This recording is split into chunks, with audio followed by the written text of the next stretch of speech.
Hey everyone, welcome to the Identity Love Podcast, episode 23. I'm Tracy Konane, and I help you to stop putting everybody else's needs before your own and to start paying attention to and loving and nurturing your own relationship with yourself.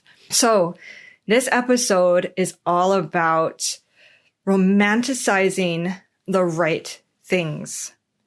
And this is important because in order to stop putting other people first and to start actually putting yourself first and actually having real self-love, you're going to have to understand how to romanticize the right things instead of the things that aren't working for you.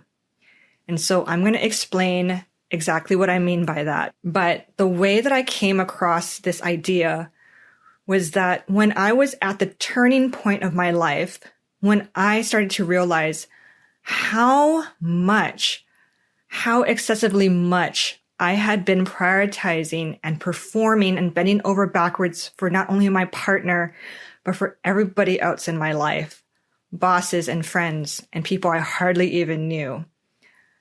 And I realized how little I was putting that same energy towards myself, towards my own self-care, towards my own identity, towards my own feelings, and not just self-care on the surface, like eating healthy and taking physical care of myself, but inner care, the way that I was talking to myself, the way that I was regarding myself, the way that I was actually prioritizing myself in my life. There was a huge gap in between the two. And I was puzzled by this. I was thinking, why is it that I am this way? What is it that I am doing? And one of the things that I thought about when preparing for this podcast was a certain time back home in Hawaii, when I lived in Hawaii, where I was at Ross, which is a clothing store, and it was on my day off, and I had in my head a vague idea of what I wanted for that day. I wanted to go and shop for these clothes, and then I was going to come home right away and beat the traffic because traffic in Honolulu is pretty nuts. So I wanted to leave before that happened, and I wanted to go and work on these home project things that I was looking forward to. And that was my vague idea of my day. So while I was shopping there, and I remember I was like in the shoe section, and then this guy that I knew from work, I worked at a bar restaurant, he was there too. And I said, "Oh, hi. What's up?" And we started catching up and talking. He was kind of a friend, like we hung out after work together with the whole crew, but he wasn't anybody I was actually close with. He was a nice guy, but he was also known to have a slightly questionable character, and I was totally aware of that, but I thought he was a nice enough guy. So I was talking to him and catching up with him, and he started telling me all these things about how the girl he was with, that all went south, and he was working at this other job and he was having problems. I don't remember the details of it, but he was just telling me this story about his life and how it was sad, and I started to feel sorry for him. I began to feel myself inexplicably drop all of my own priorities and my own focuses and focus totally in on him. And I began to think, okay, good. I have to let him tell me about his life. I have to be somebody who will listen to him. This is what a nice coworker would do. This is what a nice person would do. And he was just talking and talking and talking. And I knew it was getting later. I knew traffic was starting. And I didn't do anything about it because my own needs just dropped through the trap door in the floor. And all of my focus was on him and trying to help him feel heard and be just a good listener and be a nice person. And this was because, unbeknownst to me back then, I was getting all of my self-esteem from trying to make other people value me. I was trying to make him see how valuable I was. So he kept talking to me as we were walking around the store. It was getting later and later. We stood in line together and bought our things. And then at the end, he said, "Hey, do you think you could give me a ride home? Because his sob story had something to do with his car." And I said, "Yeah, okay. Where do you live?" "Oh, that direction," which is, by the way, the opposite direction of where I lived. And I said, "Yeah, sure. I'll give you a ride." And the whole time I'm just thinking, this is good. This is good. I'm being so nice. I drop him off. He says, oh, thank you so much. Bye. And then I'm driving home, sitting there in this exact traffic that I had told myself when I first got to the store that I was going to avoid. So sitting there in the traffic, and I felt really weird inside because I felt like I was supposed to feel a lot better than I actually did. I felt like I had just done this noble thing and that I was supposed to feel good about myself, but I felt so conflicted. And I felt like he seemed happy and he got a lot of stuff out of it. He got to vent to me. He got a ride home. And here I am sitting in traffic feeling icky, even though I was being such a nice person. Of course, the same thing showed up in my relationship with my boyfriend at the time. I don't know if I told this story on the podcast yet, but there was a particular Christmas Eve where I drove to 3 or 4 different GameStops on the island that were in different towns from each other. I think I did tell this story, but I was in search of a certain game and certain accessories to surprise him on Christmas. And I was just hell-bent on it. It felt so exciting. It felt so meaningful. And I got exactly what I wanted. And it felt like a thrill. And then Christmas came. I gave it to him. He was so surprised and thankful. Everything went well. There's actually nothing wrong with that.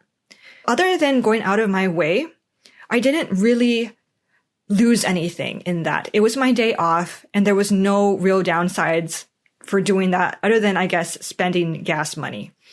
But it was fine. The only thing that I was conflicted about was that when it came to doing the same thing for myself, so for example, if I was shopping at a store and they didn't have the jeans that I wanted in my size, maybe they had the regular version of the jeans, but they didn't have the petite version, which would have fit me so much better. And they said, hey, if you go drive to the other store that's at that other mall, they have it there. And I would think, and I would say, well, that's just so out of my way. I should just buy these regular jeans and just deal with it because that just seems like such a hassle. And I noticed I kept doing things like this, even if it was something that I knew was bothering me in the back of my head, and that if I just went and took care of it, went out of my way to take care of it today, I knew that I would feel so much better that night. I still brushed it off because I just didn't feel motivated. I didn't feel like it was all that rewarding. I just felt like, okay, so you took care of a chore. Big whoop. And so I was willing to do all these things, like drive to 3 different stores on Christmas Eve for someone else. But when it came to me, just going down the street to drop something off seemed like such a hassle. So that really bothered me as well. And similarly at work, working in bars and restaurants, I am so good at hustling and pulling my weight and doing really, really good and working really hard and doing everything possible for bosses, coworkers, customers, everybody, making sure everybody's happy. And then coming home to my own personal life and doing the complete opposite, completely dropping the ball on everything other than my boyfriend, of course, completely just letting everything that had to do with only me, leaving that to turn to shambles, leaving that to be neglected. And I was barely keeping my life together.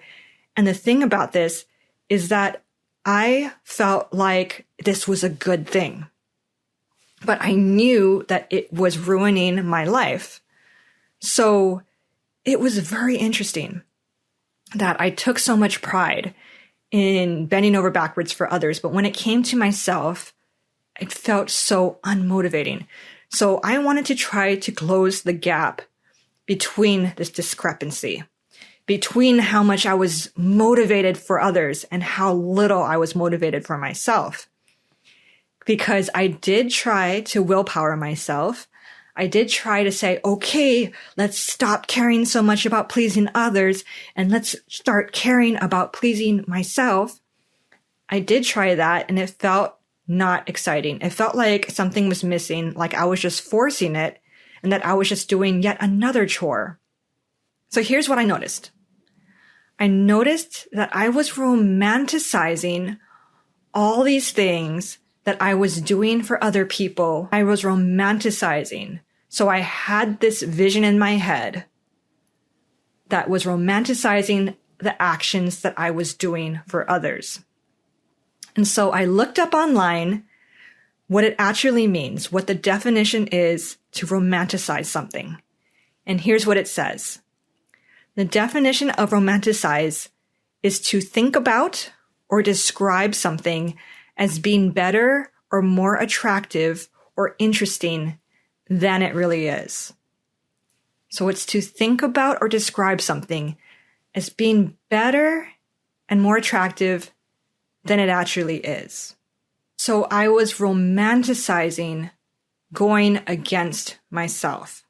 I was romanticizing dropping my own needs. I was romanticizing all the efforts that I was making for other people at the expense of my own quality of my life. I was romanticizing how little time and energy and self-regard that I had for myself. So I was seeing all these things as being better in my mind and more attractive in my mind than they actually were. And I just want to say that this romanticizing isn't good or bad within itself. I can think of so many instances in which we can romanticize bits and pieces of our lives and other people and things. And in doing so, we'll create more gratitude and presence and love and appreciation within your life. So it's not a bad thing. It's important, though, to be mindful and choose and be aware, right? Because awareness here is everything. To be aware of when and where you are romanticizing. Because if you start to romanticize the wrong things, you're going to end up feeling like how I felt, where I felt conflicted, where I'm like, why am I doing all these so-called good things that I'm telling myself are so amazing and so wonderful and attractive? Yet at the end of the day, I don't feel right. I feel so upset and depleted and like I got the shit end of the stick. So notice what you are telling yourself while you are doing things for other people. Notice when you feel the pull to please, when you feel the urge to drop everything that you had planned and cater to somebody else.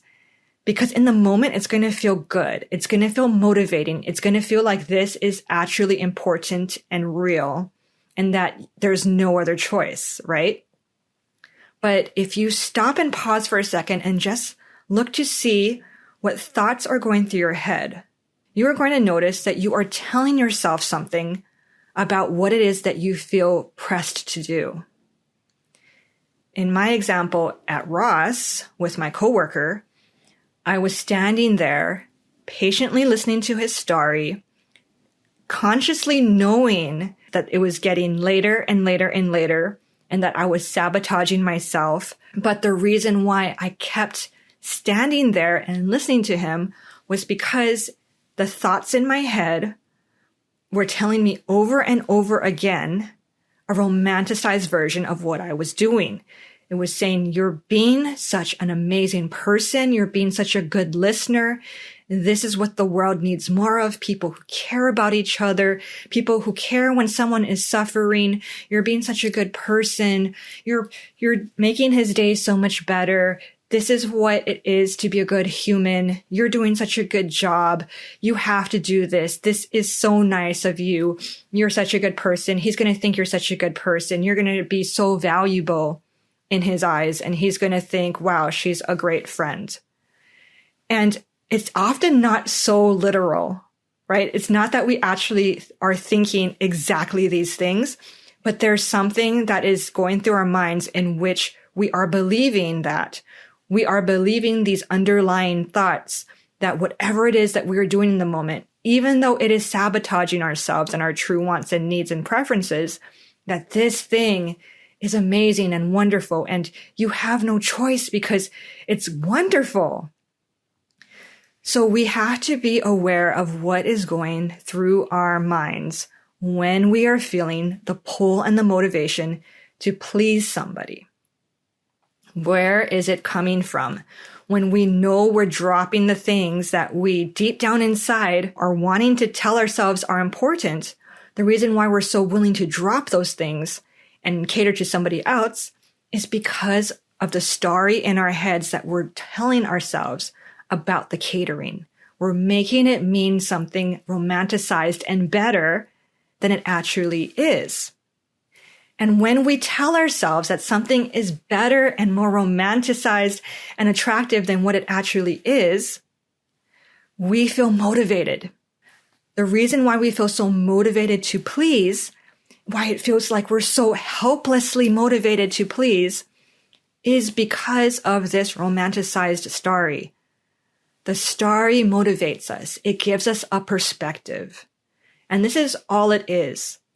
It's a perspective that you picked up through the years for whatever reason, for whatever upbringing, pressures, and influences that you had that made you think that pleasing somebody is the utmost amazing thing in the world and that's all that matters. And the moment that you have a chance to do so, you need to drop whatever it is that you were doing and you need to only focus on them and show them how valuable you are and show them what a good person you are and make their day better, make their lives better and not even consider your own needs because we don't romanticize that. It's all about pleasing this person. And so this is just a perspective that we have made into a habit over time. It's not something that is hardwired or hard baked into your body and you can't do anything about it. Once you become aware of this, you can start to change it. So I encourage you to start to look at what is your romanticized perspective of all these things that you know you need to do less of. Why I felt so motivated to do everything for everybody else at work, but then come home and completely disregard myself is because I was thinking, wow, this is so good of you. This is so noble. This is so amazing that you go and work so hard to please everybody else to the extent where you don't even have time and energy to take care of yourself. That's so good of you. It's so selfless. It's so honorable. It's so admirable that you just give yourself so selflessly and you're so tired at the end of the day and you don't even have time to care properly for yourself and you just want to drink yourself to sleep. Wow, you give so much. That is romanticizing. In the moment, you might feel like you can't help it, like it's just a feeling, like you just feel pulled to do this thing. But the only reason why you feel so motivated, again, is because of the story you're telling yourself, because the stories that we tell ourselves in our heads about what it is that we feel like doing creates the motivation or lack thereof. And therefore, it drives everything that we do or do not do in our lives. So what is your romanticized story about everything you're doing? Is it, as long as I keep everybody happy, everything is fine? As long as everybody feels good towards me, I know I'm doing a good job in life.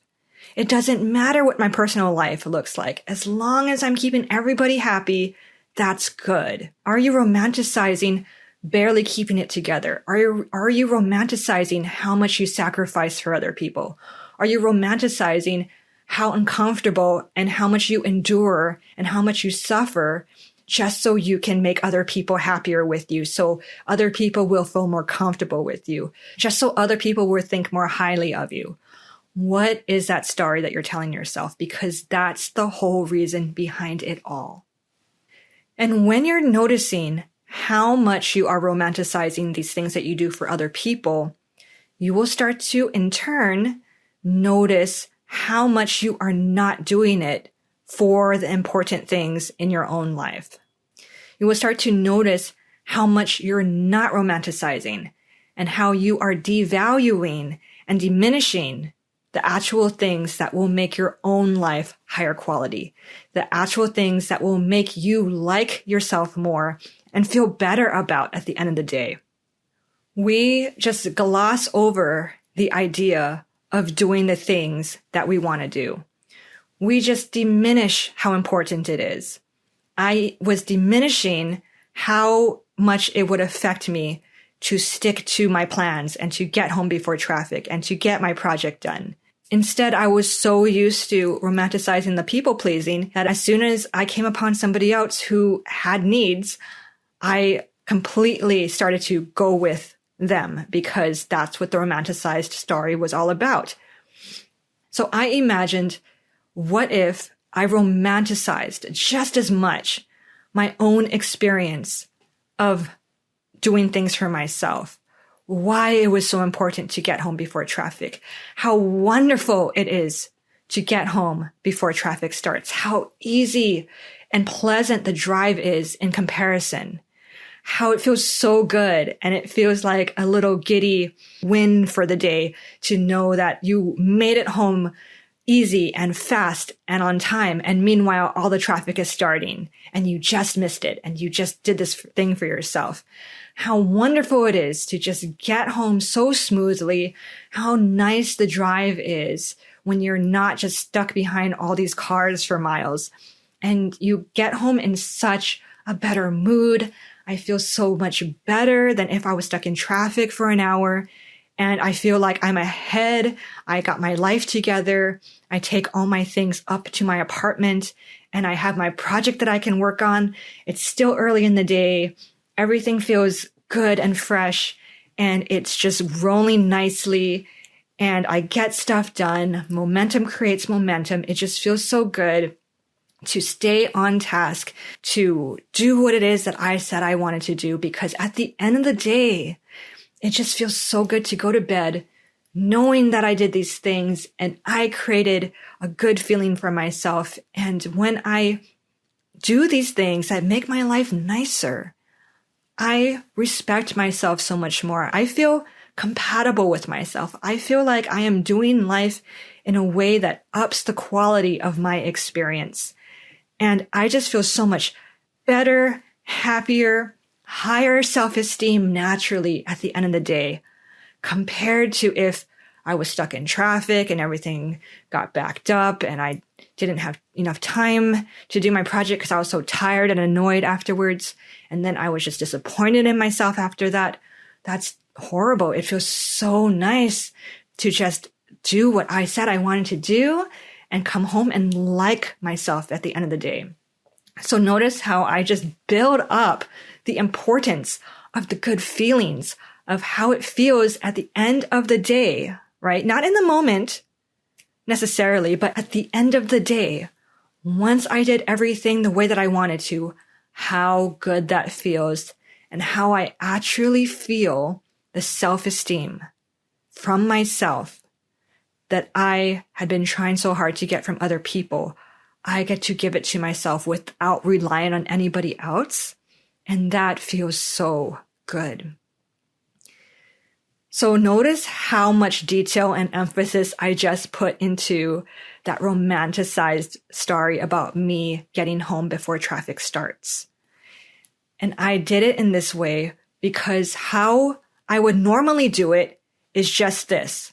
I'd say, yeah, I want to get home before traffic because if not, I'm going to have to sit in traffic. Does that sound that motivating? Does that sound motivating? No, of course not. So of course, when my coworker comes in with his sob story, I just drop that story right down the drain. I'm like, oh no, this sounds more compelling because I want to be a nice person, nice person, nice person. So it's like this news ticker, this constant news ticker is going through our minds, telling us what is important to us. It's telling us the romanticized story. It's telling us what we should be focused on. And so if our story for ourselves isn't compelling, if it's not romanticized, if it's not exciting, if it doesn't make you feel like it is a compelling argument for it, of course, you're going to immediately replace it with this more compelling thing. So when I'm focused on, I want to feel good about myself at the end of the day.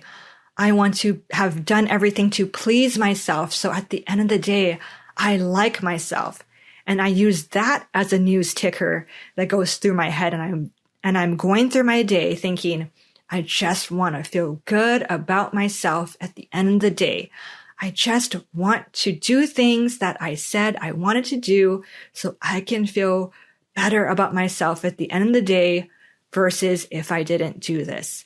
I want to feel self-esteem and self-respect at the end of the day because that feels so good, right? So when I'm focused on that in my mind, when I make that a new habit, it is so much easier to be at Ross and run into a coworker with a sob story and for me to say,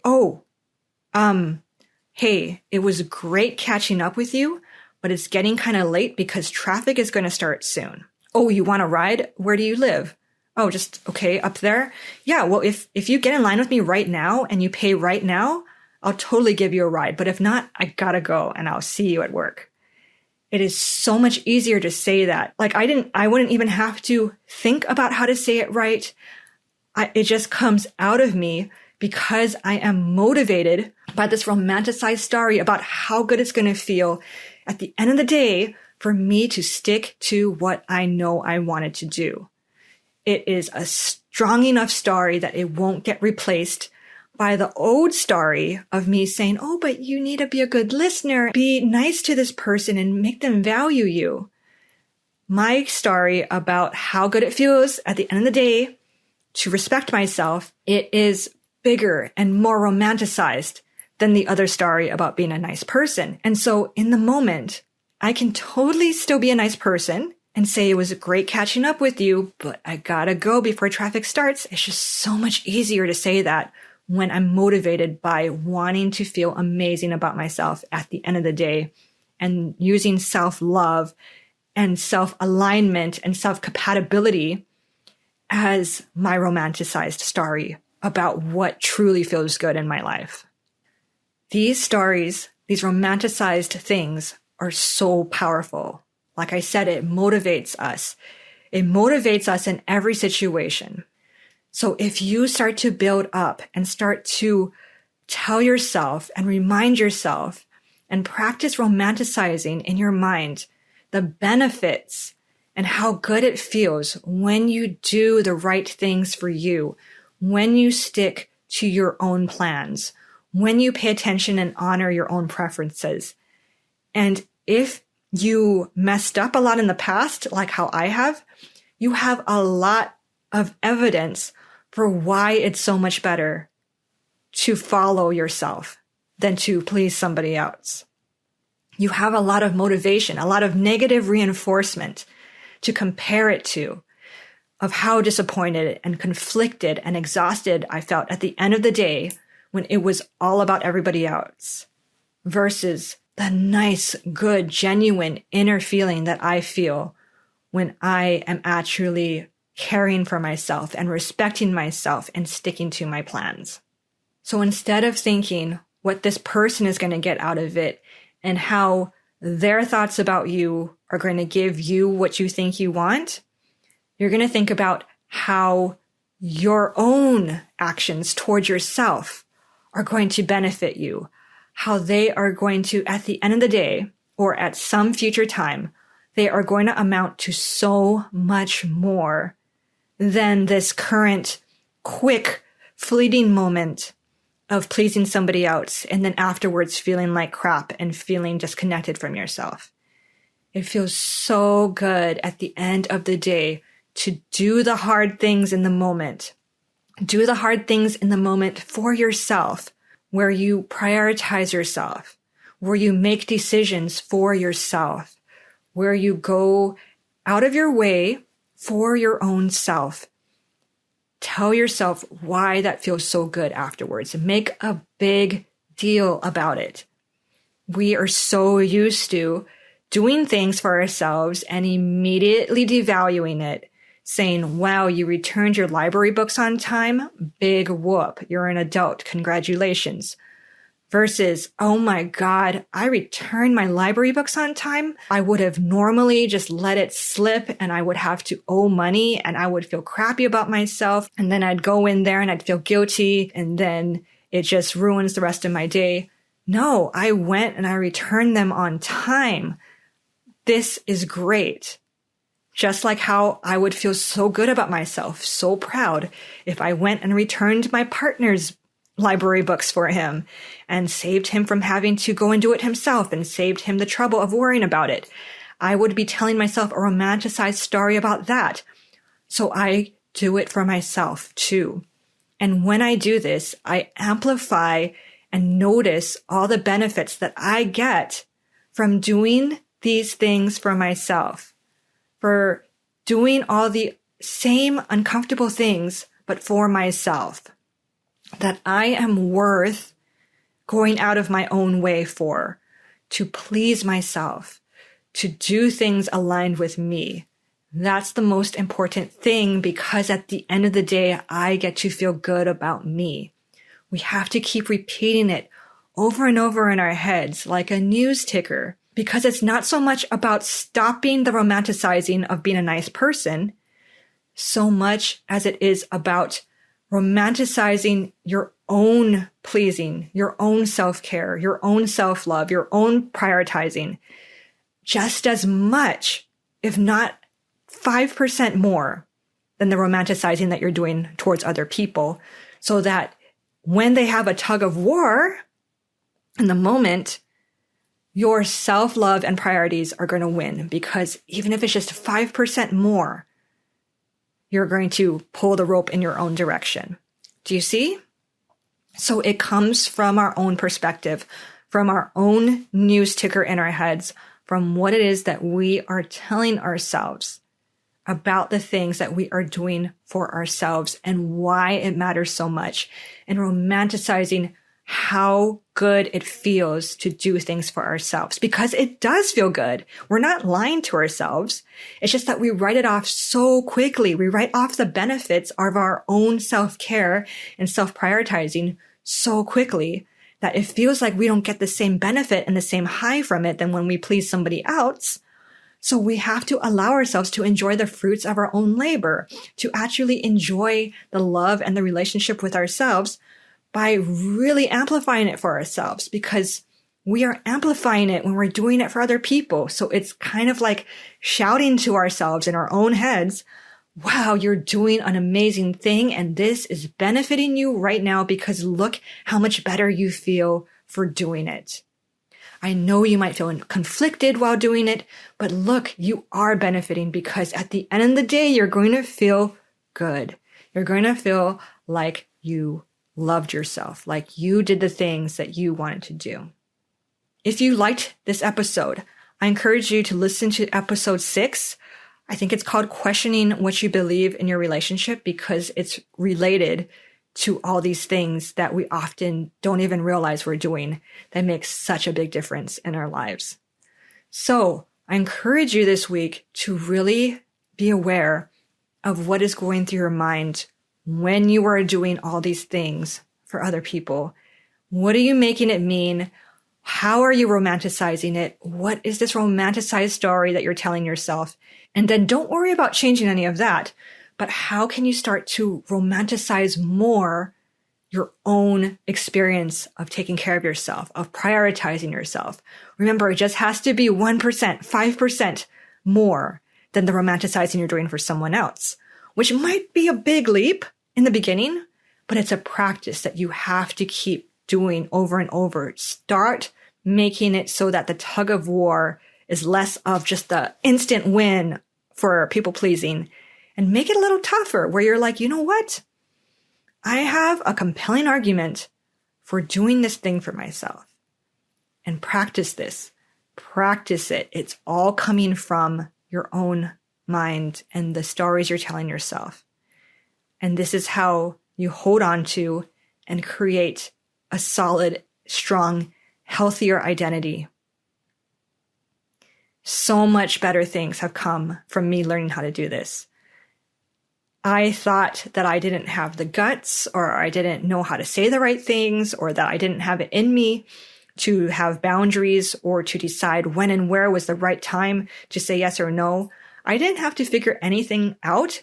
I just started to naturally do it once I began to uphold and romanticize my own self-prioritizing. So that's what it is. And this is what I help all of my clients do.